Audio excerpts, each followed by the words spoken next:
I'm Dr. Donito, and this is Winter.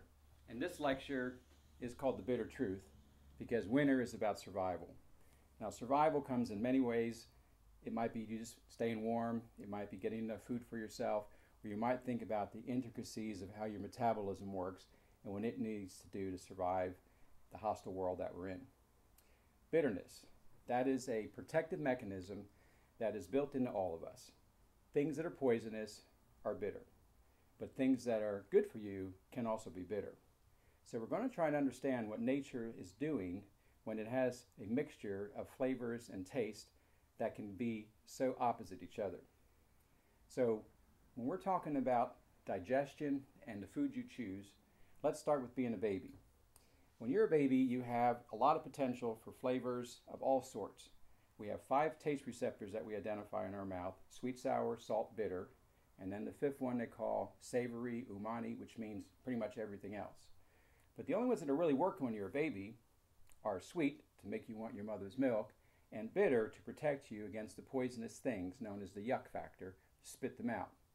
So as a baby, things are working along just fine, but then, in your parents' wisdom, when you're getting near kindergarten, they start forcing you to eat things that are bitter, like vegetables and perhaps certain herbs. Why, you say? They don't taste good, but they know that those things are good for you.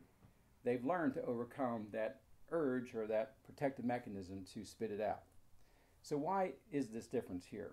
I have a theory that nature has found a way to compensate, noticing that a plant, for instance, has seeds that it has to get far away from itself so it can propagate. And it needs an organism, an animal, a human, to eat those seeds and carry them through its digestive tract. But how do you convince a human to eat something that's been making them sick? Word quickly spreads. So you begin to fool them. You disguise your looks so that you'll be bright red like that healthy cranberry or that healthy strawberry, instead of the black that you may have been, that may have been more of an ominous color. So if you then have to make these choices, it just comes with wisdom that we're going to have to take the word for it that this is good for you. Now, when we have today's children, they may literally gag on something that's good for them, and parents are pulling their hair out in frustration trying to understand, why are you not eating this? I could eat this as a child. But what they're finding when they go down and study the digestive tracts of today's troubled children, that they're missing bitter receptors. See, it turns out that we can taste things deep down inside our digestive tract. There's a lot of reasons for that, but when you can't taste bitter down here below your stomach, a warning goes off where your mouth says, okay, I'm giving you a warning, but there's a second chance to analyze it. And when that second chance doesn't see it, it kicks in a gag reflex and literally tries to save your life by trying to do the noble thing. So today's children then, what are we to do? How are we going to get foods down them that they literally are gagging on? I say we mimic what nature does and try and hide it some way and disguise it.